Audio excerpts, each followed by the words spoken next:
তুমি কি দেখছো মাইজ ভান্ডারে নামাজ নাই? মাইজ ভান্ডারে কোন দরবারের মধ্যে এতগুলো মসজিদ নেই। মাইজ ভান্ডারের একটা এলাকার মধ্যে যতগুলো মসজিদ, শুধু দরবারের ভিতরে 7টা জায়গায় মাইজ ভান্ডার শরীফে ওয়াক্তিয়া আযান হয়, জামাত হয়,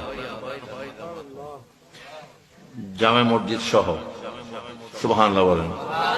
মাইজ ভান্ডার শরীফের প্রতি রাত্রিতেই তাহাজ্জুদের নামাজ আদায় হয় জামাতে, এবং প্রতি বৃহস্পতিবারে অন্তত কমপক্ষে 10,000 লোক তাহাজ্জুদের জামাতে রাত্রে শরীক হয়।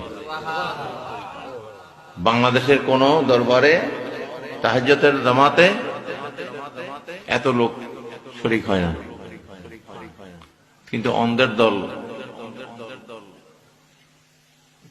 কয় হ্যাঁ নামাজ নেই, কয় না? তো এই জানাফরের কথায় কি মাইজ ভান্ডারের কোনো ক্ষতি হবে?